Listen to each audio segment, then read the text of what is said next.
shit.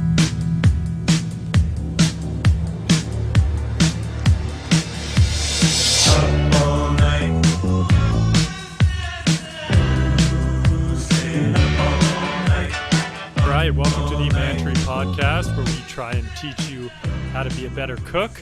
It is not an interview format like most podcasts. It is straight up meant to dispense quick, easy, bite-sized pieces of advice, tips, and hints to help you cook better.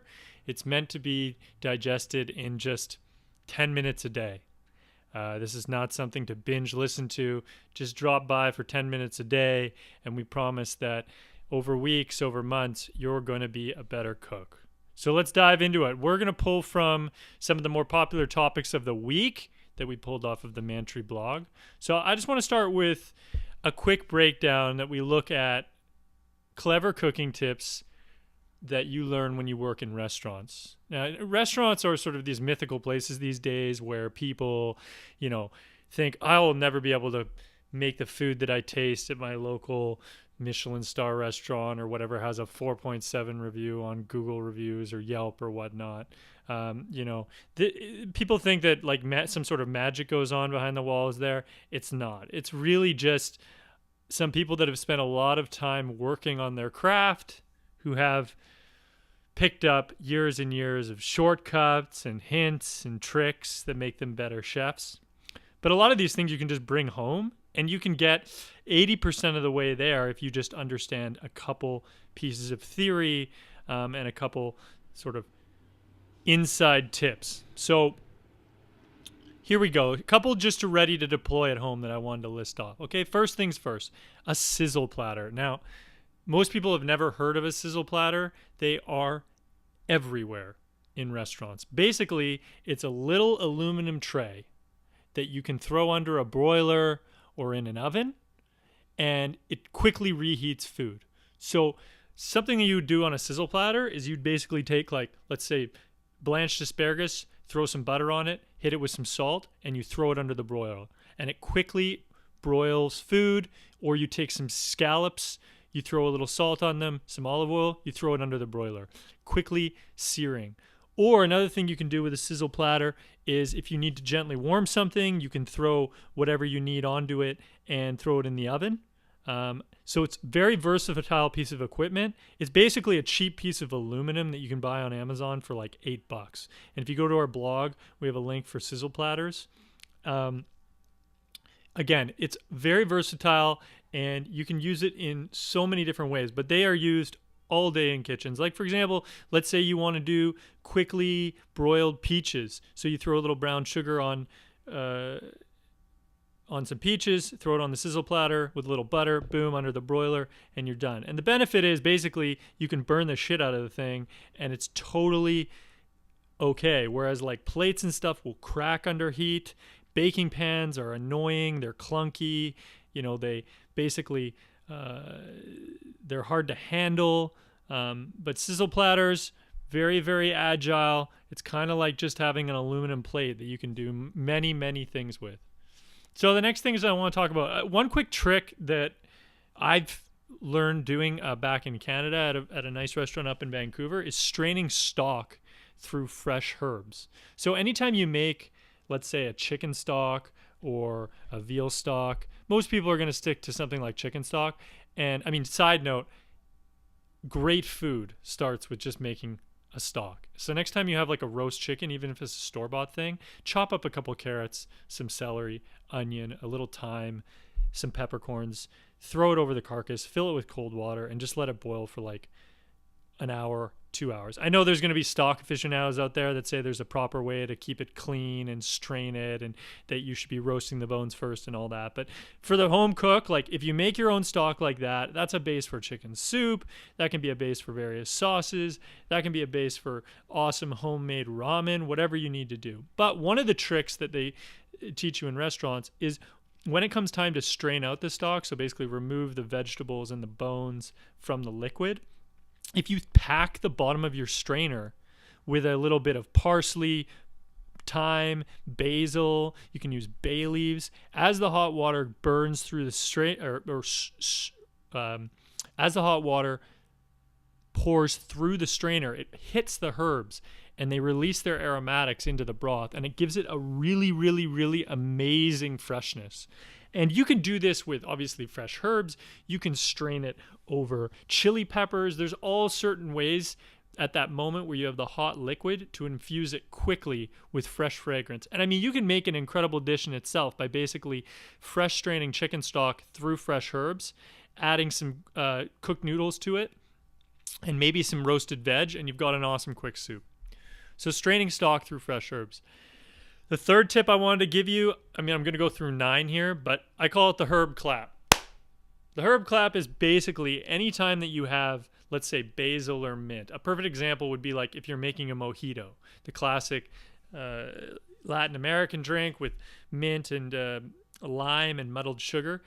If you were to take the mint pre-making the cocktail and clap it between your hands, that instant bruising of the mint releases the essential oils, and it totally changes the fragrance of the mint. So if you can do the herb clap before you do something like muddle it into a cocktail or jam it in a piece of a chicken before roasting, it'll release a lot of essential oils. And basically, if you don't believe me, basically take any herb, clap it between your hands, and take a whiff after you do the clap, and you'll know right away what I'm talking about. It smells way, way, way more pungent in a good way. 4, I mean, some of these tips are boring, but I'm telling you, they are very practical, and this is the difference between good restaurant quality food and a lot of the mistakes and hiccups and stuff that people do when they cook at home. So number 4 is use a timer.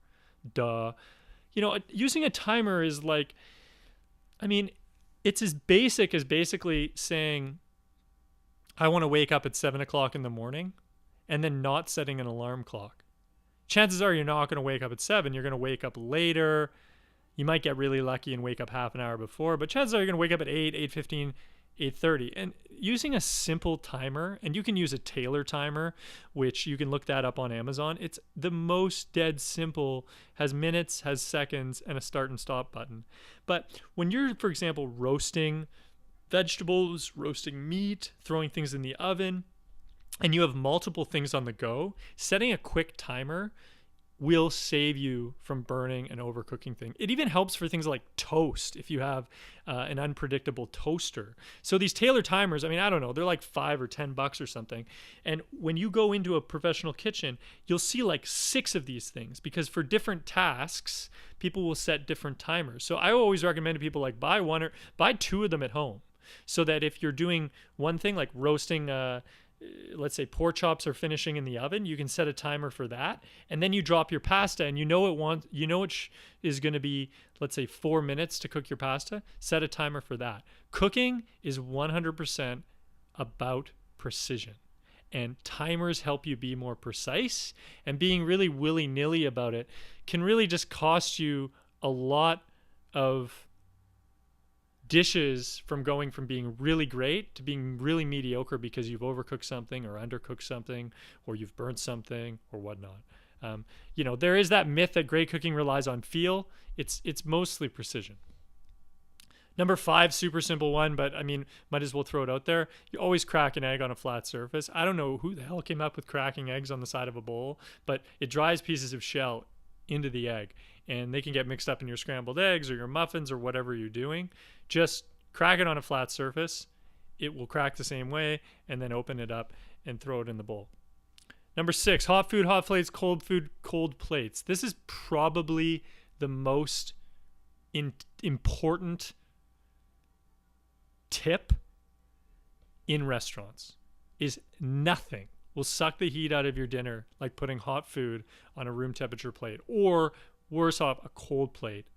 But when you talk about restaurants, they have plate warmers, okay? And a lot of the salad plates and what's called garde-manger, which is sort of the appetizer station, fancy French word for appetizer station, they keep their plates chilled. So when you throw your salad, for example, or your chilled crisp ceviche on the plate, it'll stay cold.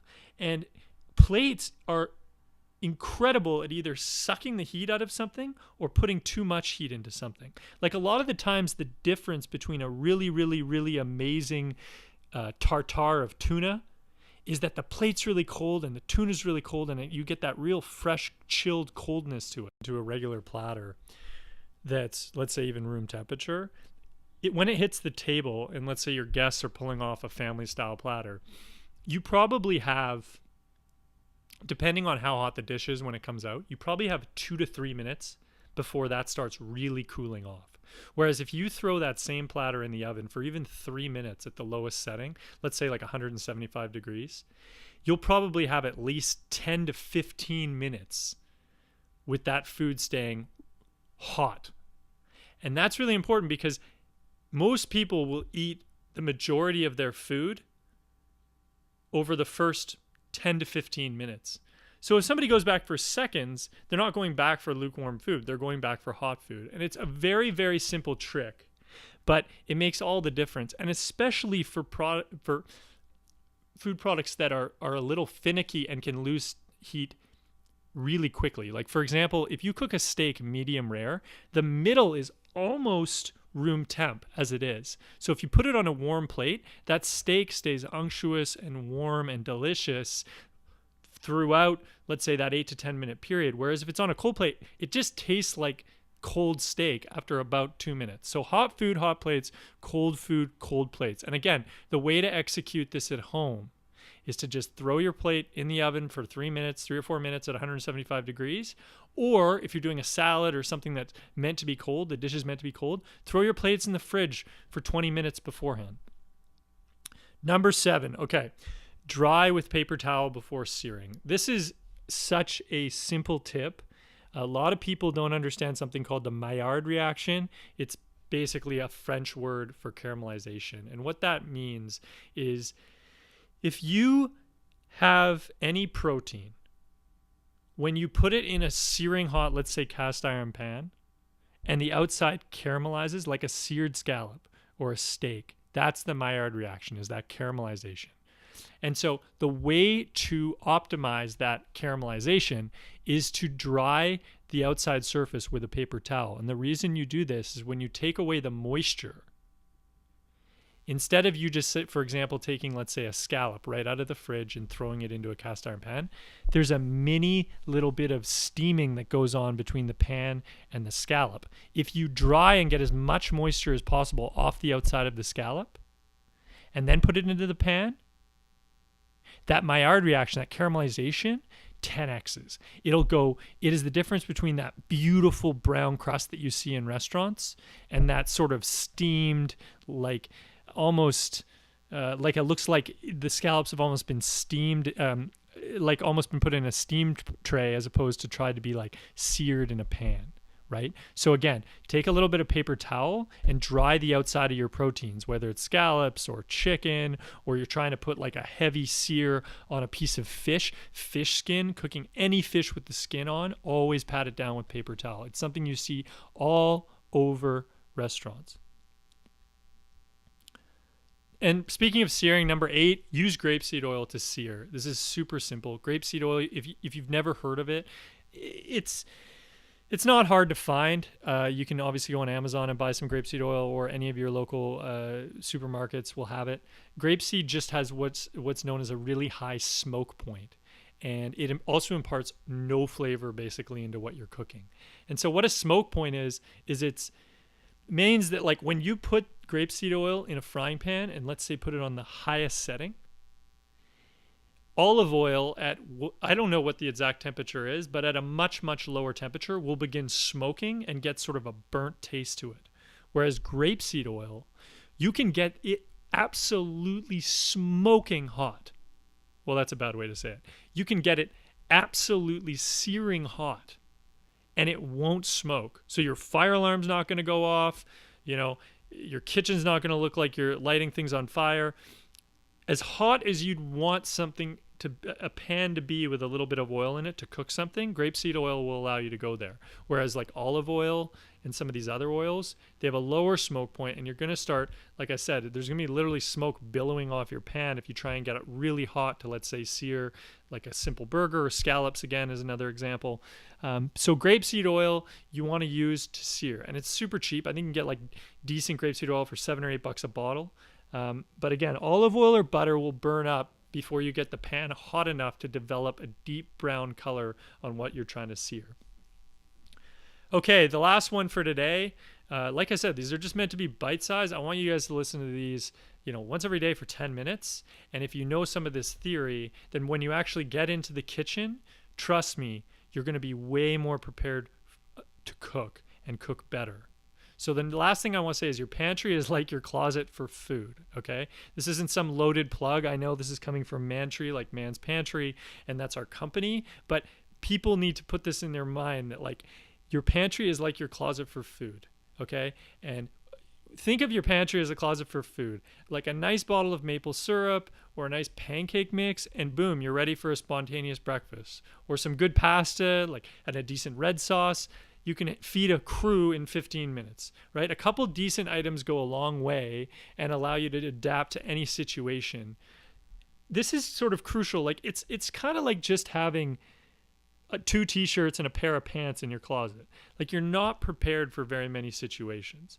Whereas having, let's say, 1 suit jacket or a bathing suit allows you to go swimming. A suit jacket allows you to go to a formal business affair. And a lot of people keep their pantry completely empty.